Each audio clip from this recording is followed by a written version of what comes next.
ए भाई अमर गए होता रे का कहले हो ए भैया कारे हमर बुचिया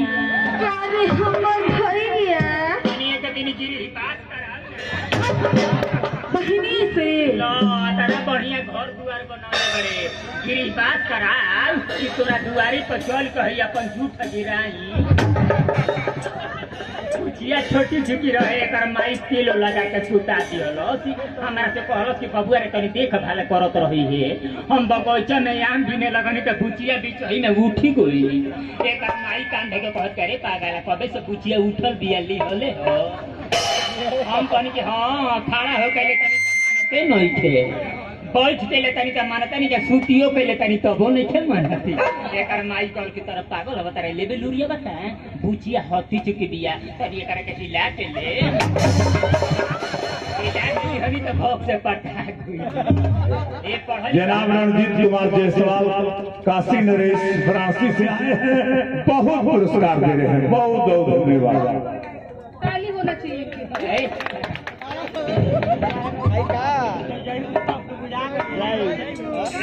हाय हाय ए रागिनी का हो पढ़ल लिखल हो तानी मनी अंग्रेजी पढ़ल बाड़ू तानी मनी माय डियर लौंडिया गुजू गुजू जाने लू ना हो दिस इज ए लसर फसर जाने लू ना दिस इज ए गाउ जो माउ जाने लू ना हो to see the beauty but do not touch जाने लू ना जमीन न फॉर्मेशन बनहना के नीचे बतिया जराई चुतारा कर टाइट मारी दो चार फाइट रात के करी नवाइट जाने लू ई कौना कॉलेज में पढ़ावल जाला रहरी इंटर कॉलेज में एही से तू फर्स्ट डिवीजन से पास बड़ा ई तो अंग्रेजी रहल है अंक गणित पढ़ल भरू देखो हेने तक हमरा औरी हेतनी सा हो से जानता रे हां तो पढ़ो पढ़ो तो तनी पढ़ाव तो नौका नौ नौका नौ नौ दुनी नौ नौ दूनी नौ नौ तिरी के नौ नौ तीरी के नौ नौ चौके नौ नौ चौके नौ नौ पाँचे नौ अरे खरी नौ में नौ आई अरे और कहाँ के फराड लड़की है रे बढ़िया चले घटिया मास्टर के तेरे बोल गया तारी ना की हुकी छोड़ अरे सर बोला नहीं हाँ सर कहत सर हो बोला है सर कहत ये मारो ना तो का कही जनाब रणजीत कुमार जायसवाल काशी नगरी वाराणसी से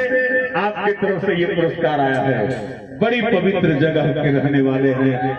माननीय श्री रणजीत कुमार जायसवाल जी इसीलिए गंगाजल पिए हैं ग्राम पंचायत मठना के सीडीसी रणजीत कुमार जायसवाल हजारों सवाल लेकर बलिया में आए हैं कुछ सवालों के सामने पता नहीं कौन सा सवाल फिट हो जाएगा इसी इंतजार में इनकी रात कट रही है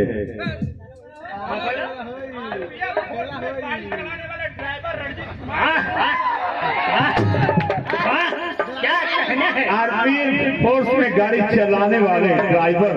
रणजीत कुमार ड्राइवर जैसा लग भी रहे हैं हाँ ड्राइवर लो से बड़ा डर लगेगा काहे हो तारा के लेले बड़ा लोग का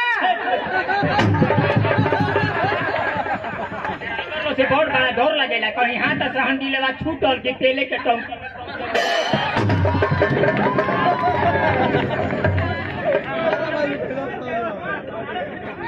रणजीत कुमार जायसवाल बनारस की धरती से नोटों की बारिश कर रहे हैं वाह बहुत बहुत धन्यवाद नौ के पढ़ावा हाँ तो पढ़ौनी है ना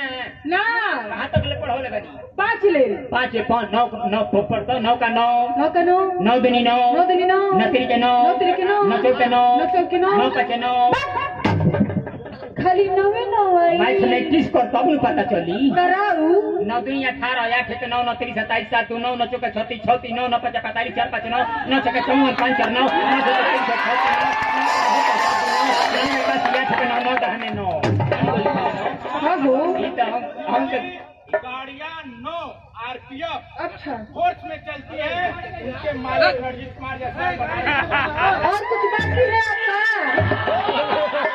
एक ही बात बोल दीजिए बार बार डिस्टर्ब मत कीजिए और ए रागिनी छोड़ा थोड़ा वो हाँ छोड़ा बोलो ई तो अंक गणित रहल है बीज गणित पढ़ल बारू तनी मनी तनी बीज गणित पढ़िला पढ़ल उलट ले उलट दे कहां से ऊपर से ऊपरा से उलट दे तो फेल कर दी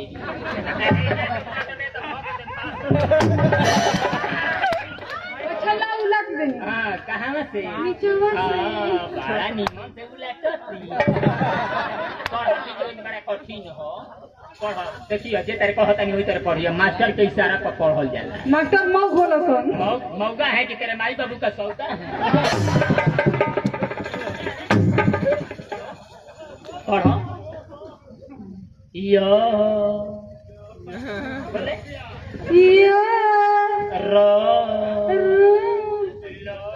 अल्लाह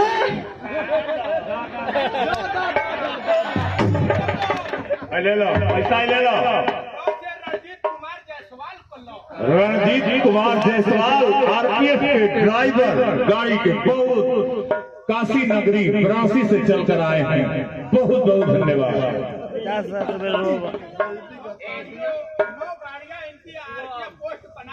9 गाड़ियां इनकी आरपीएफ फोर्स बनारस में चलती है वाह एक और ही बढ़ा दी है गाड़ियां लेकर लेकिन आयो गाड़ी है इसमें अच्छा अच्छा बहुत बढ़िया बड़े अच्छे ड्राइवर हैं आप चलिए बराबर चलो तो बड़ा कोष्ठ बंद मत होला कोष्ठ बंद ही में छोटा कोष्ठ बंद कि कल आना परसों आई है मेरे माता बिल्ली के बच्चे तेरी माँ की खोपड़िया मारो बोलो कल आना कल आई है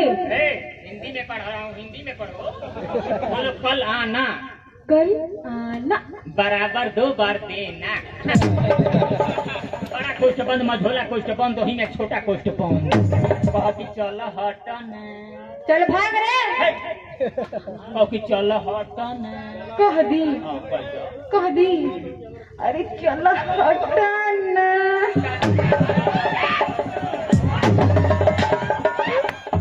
माननीय Shri Shankar Bihari Bhagalpur power house railway को दिया पुरस्कार मिला बहुत बहुत धन्यवाद हो एगो बात पूछी पूछा खिसिएबू ना ना एकदम ना तनी हाथ जोड़ के कहो बलिया बांस सब्जी बलिया बांस नाडी बलिया बांस सब्जी कह दी हाँ बलिया बांस सब्जी बलिया बांस डी देना धो के खांच दी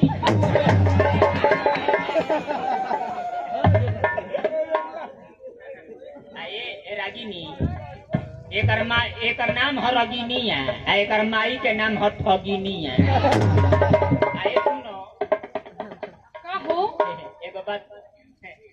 एक सुने तारे बोला हो ई तो अंक गणित बीज गणित होइए गई हाँ हाँ ये खाली हमनी के झरिया धनबाद जाकर हमनी के प्रोग्राम देवे खातिर अच्छा स्टेशन पर देखो झरिया धनबाद हाँ कोयलरी में हाँ ये जैसे जाकर नहीं तो कोयलरी में नहीं जाकर नहीं अब न प्रोग्राम बंद हो गई जाकर नहीं प्रोग्राम देवे खातिर स्टेशन पर देखनी तो बड़ा भीड़ भई रहे सोचनी कि काहे ना रिजर्वेशन करा ली रिजर्वेशन करा लेता नहीं जा एक ही बोगी में हमनी के 3 आदमी के नंबर पड़ गई पहले का सीटिए पर हम सुत गनी आ दोसर का सीटिए पर ई सुत गई तीसर का सीटिए पर एक माई सुत गई ट्रेन चलती है तो सपने में हमारा से का कहा जाता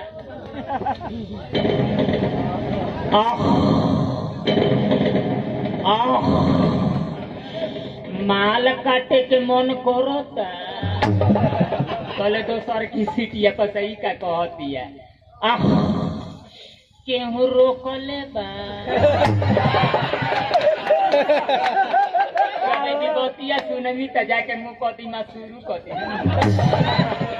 पहले तीसर की सीटिया पर से कर माई कहती है हम ये सही रही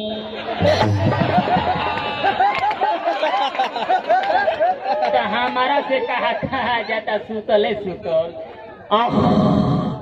तहरा घर भर के ठीका ले ले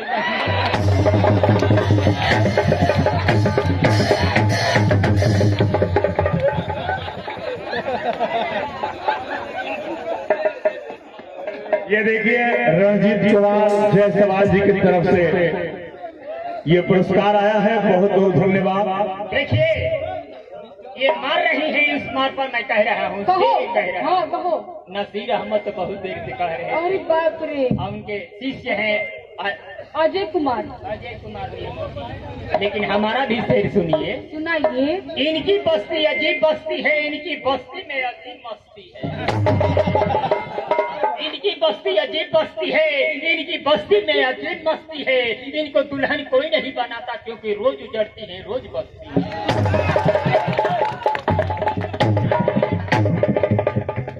ये देखिए रणजीत कुमार जायसवाल जी बड़े अच्छे ड्राइवर, आरपीएफ, इनकी 9 गाड़ियां आरपीएफ फोर्स में चलती हैं बनारस में। ये अपने आप को आप कह नहीं सकती, अपने पाप को पाप कह नहीं सकती। इनकी पैदाइश ऐसी जगह है कि अपने पाप को पाप कह नहीं सकती। माननीय श्री प्रेम शंकर जी आपके बलिया सांसद हो गया।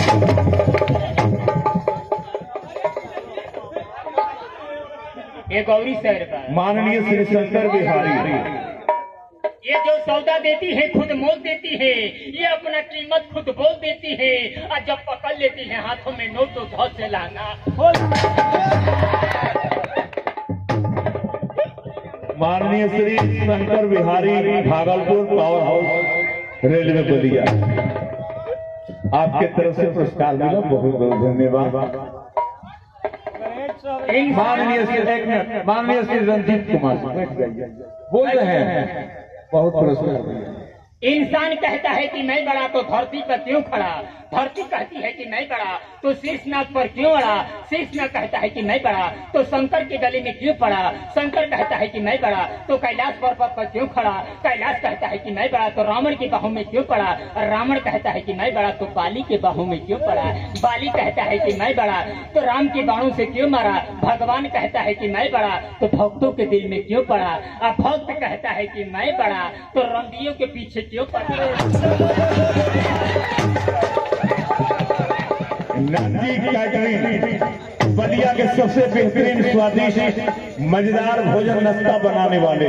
मिस्त्री आपके